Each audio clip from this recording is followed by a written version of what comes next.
오늘 하나님께서 우리에게 주시는 말씀은 신약성경 에베소서 1장 14절 말씀입니다. 신약 310쪽입니다.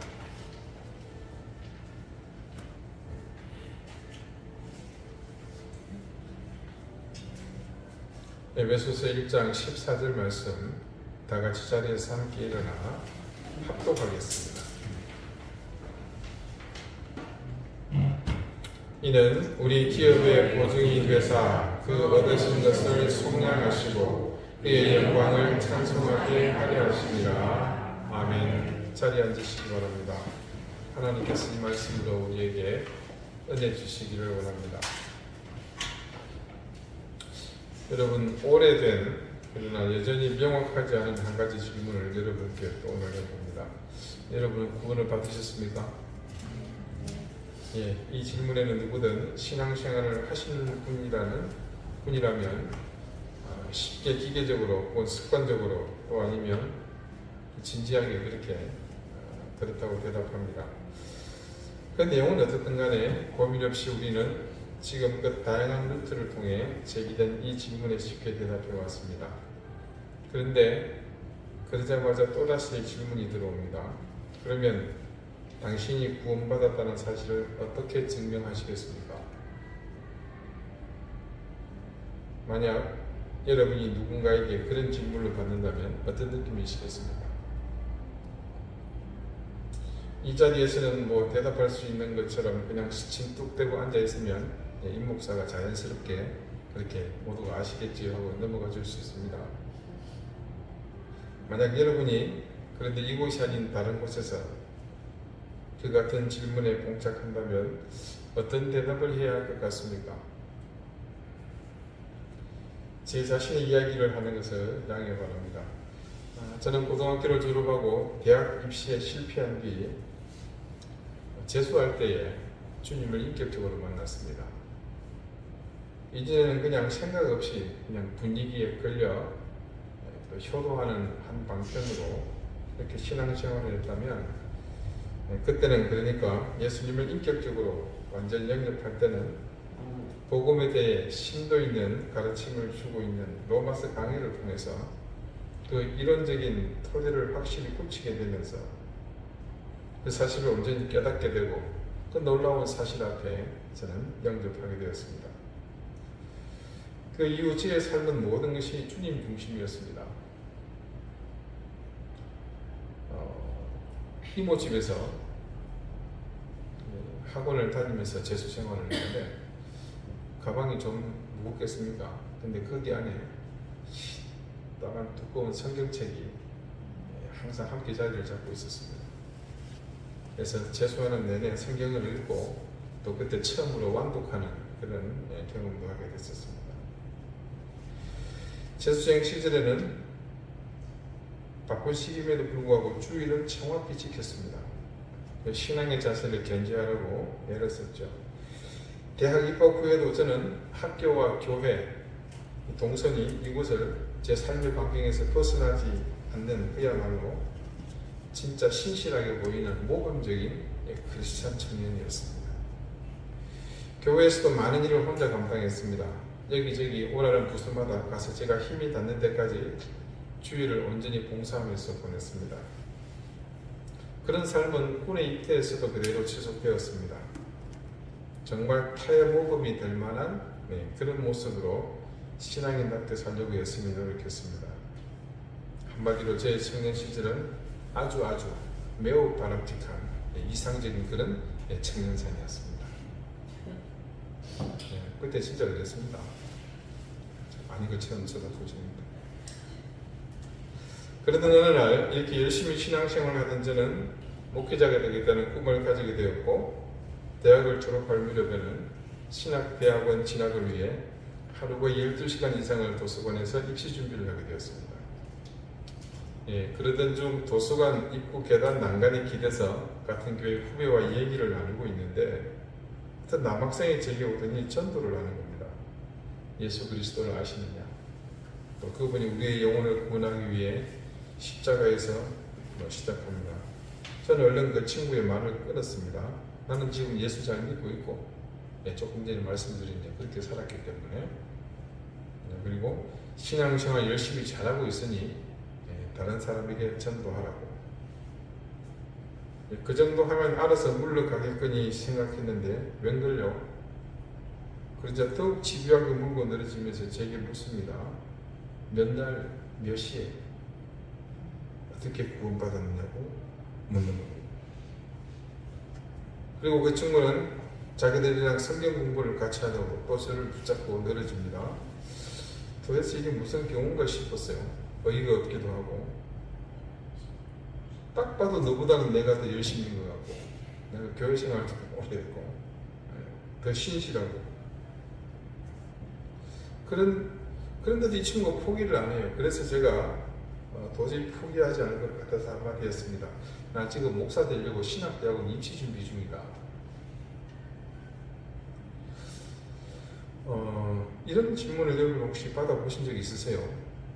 네, 참 난감하죠. 아마 현직에 계신 목사님이 받아도 황당한 질문이 아닌가 그런 생각이 듭니다. 그렇게 했는데도 좀처럼 물러가지를 않더라고요. 누군가에게 내가 정말 예수를 믿어서 구원받았다는 그 사실을 분명하게 확정된 그 사실을 보여줄 수 있다면 얼마나 좋을까요? 이렇게 뭐 티켓이 있어가지고 오죠. 카드 딱 해가지고 구원받았어. 보이시죠? QR코드 찍어보세요. 사실이경에 그리스인으로서 명설교자로 알려진 요한 크리소스톰이라는 분이 있습니다. 여러분 서점에 가보시면 이분의 책들이 되어 있습니다. 그는 황금의 입으로 불릴 정도로 황금의 입이요, 황금의 주둥이, 역사상 가장 뛰어난 설교자로 꼽히는 분입니다. 그는 아까 말씀드린 대로 태생이 유대인이 아니고요, 헬라인, 그리스인이었습니다. 그러면서 아버지는 로마 관료였고, 그런데도 그는 일찍이 예수 그리스도를 영접하고 수사학을 수련한 다음 안디옥 근교의 수도원에서 수도자적인 고행을 하면서 성경 연구와 묵상에 깊이 몰두하게 됩니다. 그 후 그는 그리스도의 복음을 전하는 도구로 쓰임받은 위대한 사도의 삶을 살게 됩니다. 그분이 자신의 저서 에베소서 강해에서 오늘 이 본문에 대해 다음과 같은 말씀을 하셨습니다. 오늘 본문이 이렇죠. 이는 우리 기업의 보증이 되사, 이건 오늘 설교 제목입니다. 내용도 이 부분이고요. 자, 보증이 되사 그 얻으신 것을 속량하시고 그의 영광을 찬송하게 하려 하십니다. 바울은 여기서도 그들이 아직 오지 않은 것들의 약속에 대한 확실한 상징을 이미 받았다고 말한다. 이런 이유로 해서 바울은 한 걸음 더 나아가 그 상징을 보증이라고 부른다. 여기 이 보증이라고 말하는 근거는 바울이 쓰신 고린도 후서에서 밝힌 그 사실을 말하는데, 고린도 후서 1장 22절 말씀을 얘기합니다. 그가 또한 우리에게 인치시고 보증으로 우리 마음에 성령을 주셨느니라. 이 말씀을 좀 머릿속에 담아두시면 좋겠어요. 좀 용량이 과하긴 하겠지만 그래도 다시 한번 읽어드릴게요. 그가 또한 우리에게 인치시고 보증으로 우리 마음에 무엇을 주셨다? 성령을 주셨느니라. 바로 이 말씀입니다. 이때 바울이 말하는 보증이란 전체가 아니라 전체 중 일부이다. 이 제 생각입니다만 이왕 주시는 거 다 주시지 왜 일부만 주셨을까 하는 그런 의문이 제기되죠. 일단 계속 보겠습니다. 이 의문은 결론 부분에서 다시 한번 매듭짓도록 하겠습니다. 하나님은 우리의 최대 관심사인 우리 구원을 각주고 사셨다. 그리고 우리가 그 구원을 받을 때까지 우리에게 보증을 주셨다. 이러면 왜 하나님이 우리에게 모든 것을 단번에 주시지 않으셨을까? 우리의 처지에서 볼 때 우리가 아직 위에 할 일을 모두 다 하지 않았기 때문이다. 우리는 믿었다. 그렇지만 이것은 단지 시작일 뿐이다. 그 다음에 하나님의 편에서 우리에게 보증을 주셨다. 만약 우리가 계속해서 우리의 행위로 우리의 믿음을 보인다면 그때 하나님은 나머지를 더해 주실 것이다. 보증이 왜 일부인지 약간 이해가 되는 부분입니다.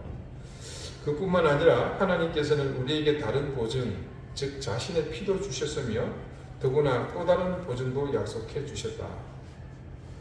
보정 얘기를 또 하긴 하겠지만 우리가 알고 있는 일반적인 보정과는 상당히 좀 차별된 보정이라는 걸 알 수 있죠. 나라와 나라 사이 전쟁의 경우에서 볼분을 주는 것과 동일한 방식으로 하나님은 평화와 엄숙한 조약의 보증으로 자기 아들을 주셨으며 또한 그뿐 아니라 자기로부터 나오시는 성령을 주셨다. 진실로 성령을 소유한 자들은 성령이 우리의 기업의 보증이 되신다는 것을 안다. 그런 사람 중에 하나가 바울이었으며 그는 이 세상의 복을 여기서 이미 맛보았다. 그리고 이것이 바로 바울이 그렇게도 열심을 내고 아래에 있는 것들로부터 자유하기를 사모하고 자기 안에서 신을 냈던 이유이다. 바울은 자기의 전심을 천국으로 옮겼으며 또 모든 것을 세상과 다른 눈으로 보았다. 당신은 현실 속에서 그러한 부분을 가지고 있지 않기에 이 묘사를 이해하지 못할지도 모른다. 그러나 만일 우리 모든 사람이 마땅히 성령을 받아야 한다는 정하심대로 성령을 받은 자가 된다면 우리는 반드시 천국과 거기에 있는 것들의 질서를 볼 것이다. 성령을 받는 것은 보증이다. 그러나 무엇으로 그 보증을 받는가? 그 얻으신 것을 구속하심으로 보증을 받는다. 우리는 그때 완전히 구속될 것이다. 그렇게 지금은 우리가 이 세상에 살면서 많은 사람이 당하는 사고를 당하기 쉽고 또 불경건한 사람들 가운데 산다. 그러나 우리의 완전한 구속이 있는 그때는 우리에게 아무 죄도 없고 아무런 고통도 없을 것이며 그때는 우리가 온갖 종류의 사람들과 무차별적으로 섞여 살지 않을 것이다. 그러나 지금 우리가 가진 것이라고는 보증밖에 없는데 우리가 아직 이 복들로부터 멀리 떨어져 있기 때문이다. 그래도 우리의 시민권은 땅에 있지 않으며 지금도 우리는 이곳 아래에 있는 것들의 범위에서 벗어나 있다. 그렇다. 우리는 지금 임시 체류자이다. 사색이 그러니까 지금으로부터 한 1700년 전이죠. 수사학을 공부한 분의 설교 내용을 지금 이 시대의 사고로도 정말 위대하다는 생각을 할 정도입니다. 물론 쉬운 내용은 아닙니다. 조금 더 곱씹어보고 설명이 필요합니다만 다른 것들은 기억하지 못하시더라도 우리는 여기서 크리소스톰이 알려주는 바울의 중요한 이야기를 한 가지 알 수 있습니다. 예수님께서 감람산 정상에서 제자들이 보는 가운데 하늘로 올라가셨죠. 그때 예수님께서 승천하시기 직전에 제자들에게 해주신 마지막 말씀을 우리는 잘 알고 있습니다. 사도행전 1장 8절이죠. 오직 성령이 너희에게 임하시면 너희가 권능을 받고 예루살렘과 오는 유대와 사마리아와 땅 끝까지 이르러 내 증인이 되리라 하십니다. 자, 여기서 이제 성령이 이 땅에 임하게 된다는 사실을 알게 되었죠. 주님께서 떠나시고 계시지 않은 이 자리에 또 다른 하나님께서 오신다는 것. 그런데 그분이 우리에게 임하시면 제일 먼저 어떤 일이 일어난다고 그랬습니까? 권능을 받는다. 여러분 이 사실 기억하십니까? 예, 3주 전에 했던 이야기인데 여기서 받게 되는 권능의 실체에 대해서는 이미 우리가 살펴봤습니다. 그 성령의 권능이 가진 실체는 다름 아닌 우리에게 깨닫게 하시는 것과 더불어 인치시는 것이라고 했죠. 자, 깨닫게 되는 것과 인치시는 것, 사실 이 두 가지의 실체는 한 가지를 말하고 있습니다. 자, 다시 우리 그 구조를 살펴봅시다. 우리가 하나님의 자녀가 되었죠. 근데 그냥 자녀가 아니고 뭡니까? 상속권을 가진 진짜 자녀, 양자와 양녀가 되었습니다. 근데 하나님께서 우리가 그 자격을 가지는데 심사도 받기 전에 아예 면접을 통과하도록 어떤 일을 하셨습니까? 우리의 죄를 사해 주셨죠. 자, 이 모든 것을 깨닫게 하는 것이 누구다? 성령이라고 말씀을 드렸죠. 자, 성령이 우리에게 임했을 때 우리가 권능을 받는 것의 실체가 제일 먼저 그것이라는 얘기, 이제 기억나시겠죠?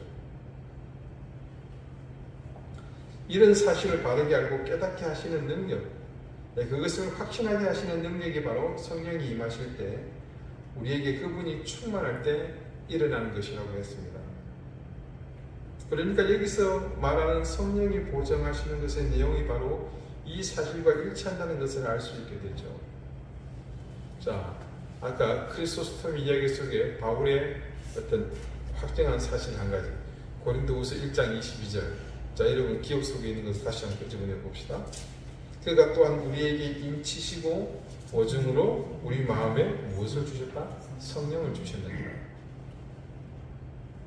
여기서 인을 친다는 말씀이 뜻하는 바를 여러분은 아시죠? 우리가 하나님의 뭐가 되었습니까? 소유로. 사실은 뭡니까? 돼지를 팔 때 우리 것하고 도장을 콱 끼우는 것처럼 우리가 낙인 찍게 됩니다. 우리는 하나님의 맛 좋은 흑돼지. 자, 예수 그리스도를 믿어 구원에 이르게 된 그 사실을 통해 우리가 하나님의 자녀요 하나님의 소유가 되었다는 의미로 인을 치신 것, 그리고 성령을 주심으로 우리에게 그것을 온전히 보증하게 하셨다는 그 말씀이 바로 이 구절이 의미하는 바입니다. 우리 교우들 중에 혹시 이 보증이라는 말에 경기를 일으키실 분이 있으실까요? 저는 반칙합니다.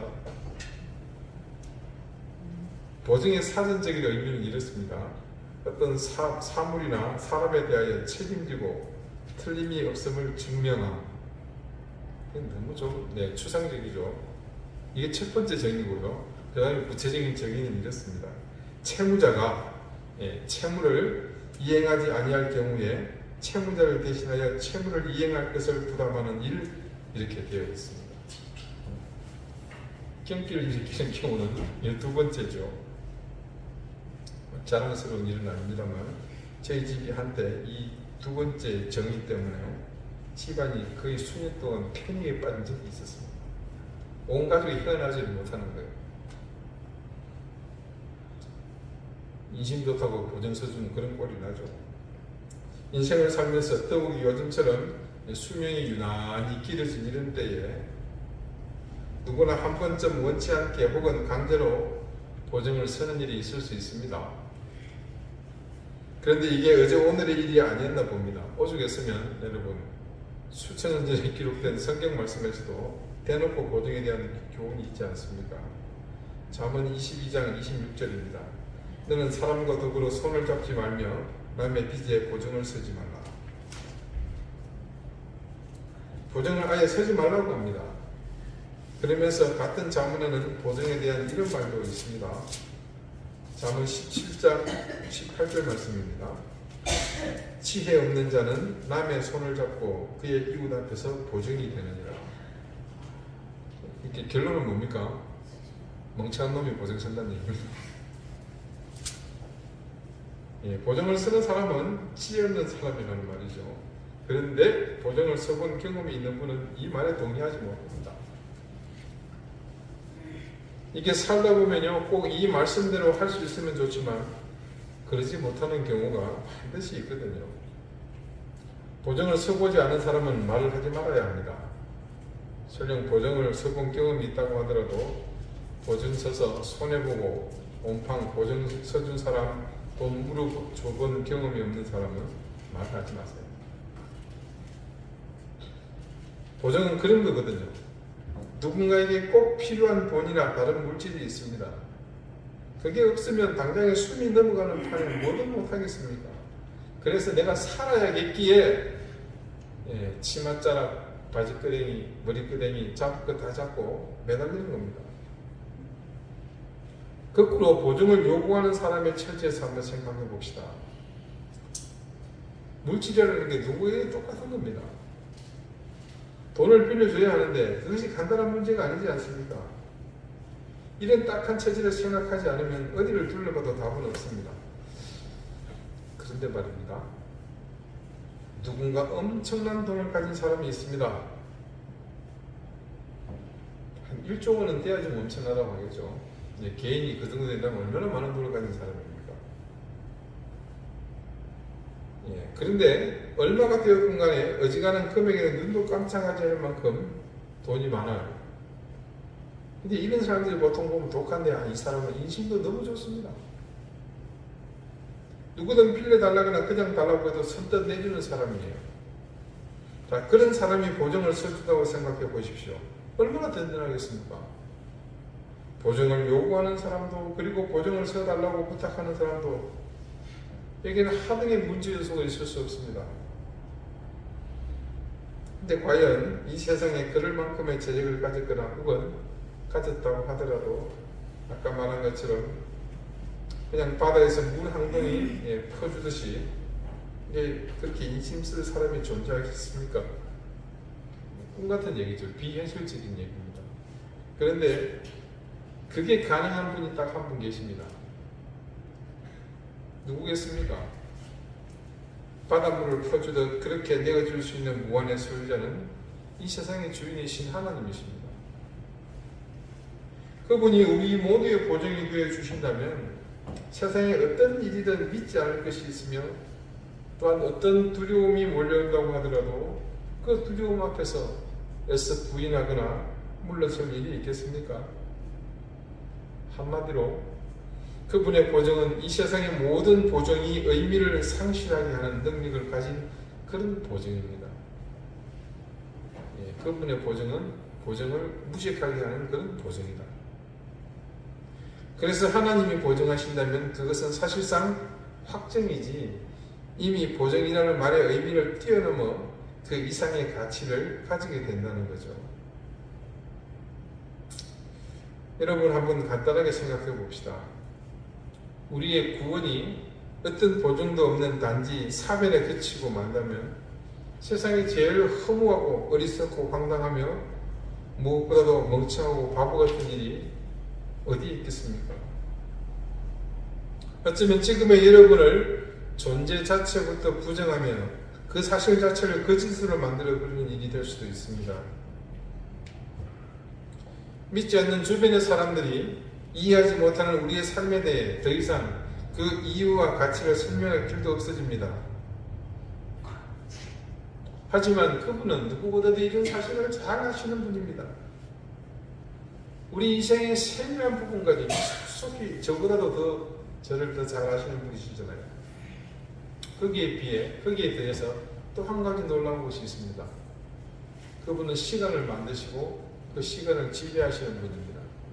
그렇기 때문에 그분에게서 우리 인생은 과거와 현재와 미래의 모든 것을 속속들이 알고 계신다는 사실이죠. 그런 분이시기에 그 모든 일에 대한 대답을 분명하게 우리에게 주셨습니다. 그것이 바로 주님이 승천하신 이후 우리와 더욱 가까이 우리 안에 내주하게 되신 성령님이십니다. 그분이 우리 가운데 내재하셔서 충만해짐으로 우리 구원의 보증이 되어주시는 그 증거, 바로 그분의 역사라는 말입니다. 그런데 그 성령이 우리에게 임하면 권능을 받게 된다고 하신 말씀 다시 한번 기억해 봅시다. 오늘 우리는 그 성령의 권능 중에 또 한 가지를 알게 되었습니다. 그것은 뭡니까? 우리가 예수 그리스도를 믿어 구원에 이르게 된 그 사실을 강력하게 보증해 주신다는 사실입니다.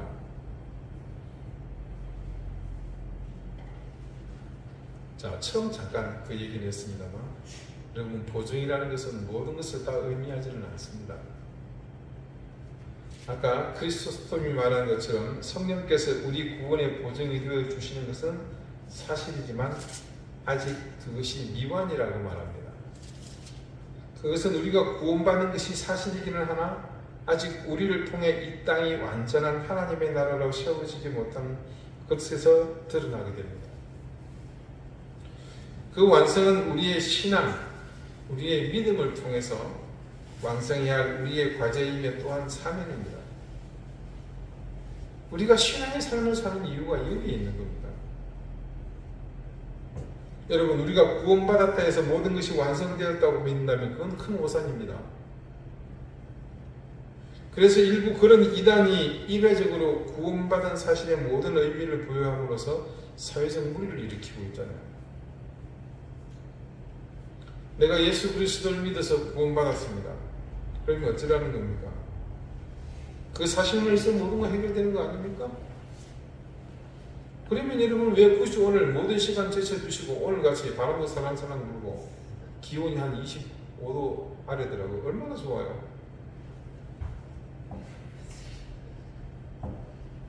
저 성산 바닷가 가서 해물 칼국수 한 그릇 하고 왜 얘기 안 되고 계시는 거예요? 자, 요즘에 새벽기도 본문이 히브리스입니다. 그게 히브리스 기자가 말하는 예수 그리스도의 희생의 의미를 여러분 몇 주 반복해서 보셨죠? 그분이 대제사장이 되셔서 또 그것으로 그치지 않고 제사장 그분이 직접 뭐가 된 겁니까? 제물이 되셨잖아요.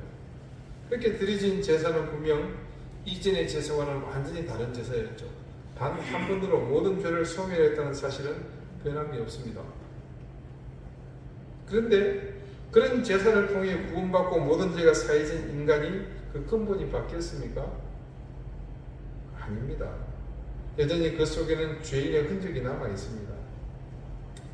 그것이 용서되었다는 것이지 죄의 근본이 모두 사라진 것은 아닙니다. 여전히 그래서 우리는 구원받았으나 아담의 후손이라는 사실만큼은 변함이 없습니다.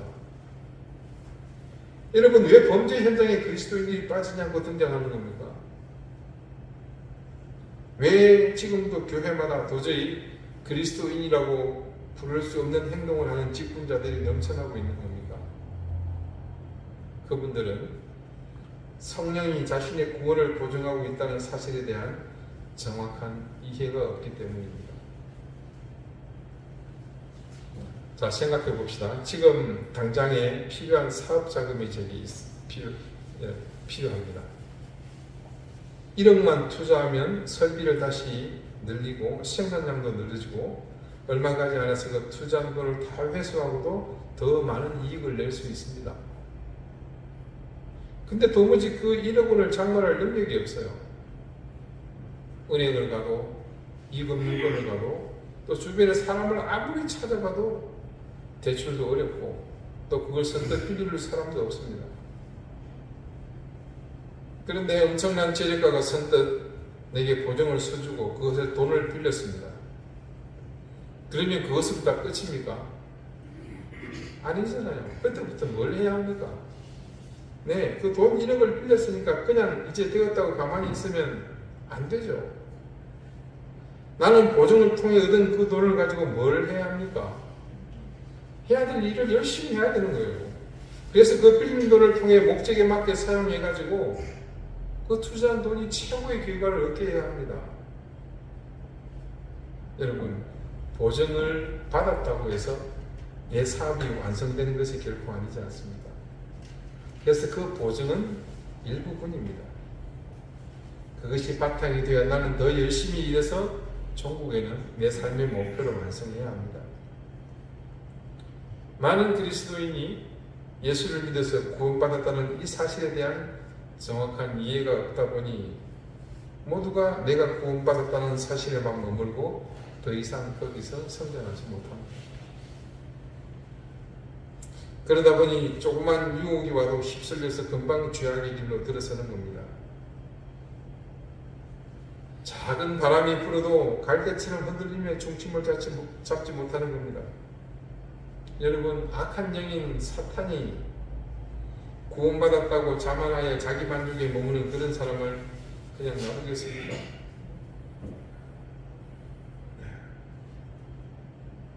품질 보증하는 낙인 지키는 흑돼지를 두고 아무 그냥 가겠어요? 아까 그 흑돼지하고 다른 겁니다. 오해하지 마십시오. 어떻게든 보증을 세운 사람의 성의를 무식하게 만들어서 그 사람의 재산을 모두 송두리째 빼앗아가려는 악덕 사채업자같이 굴 것이 뻔합니다. 그것에 휘둘리지 않고 꼿꼿이 서는 길, 그것이 바로 신실한 신앙의 삶을 사는 길입니다. 크리스토스톰의 마지막 이야기를 다시 한번 꺼내봅니다. 성령을 받는 것은 보증입니다. 그러나 무엇으로 그 보증을 받습니까? 그 얻으신 것을 구속하심으로 보증받습니다. 우리는 그때 완전히 구속될 것입니다. 그렇게 지금은 우리가 이 세상에 살면서 많은 사람이 당하는 사고를 당하기 쉽고 또 불경건한 사람들 가운데 삽니다. 그러나 우리의 완전한 구속이 있는 그때는 우리에게 아무 죄도 없고 아무런 고통도 없을 것이며 그때는 우리가 온갖 종류의 사람들과 무차별적으로 섞여 살지 않을 것입니다. 그러나 지금 우리가 가진 것이라고는 보존밖에 없는데 이는 우리가 아직 이 복들로부터 멀리 떨어져 있기 때문입니다.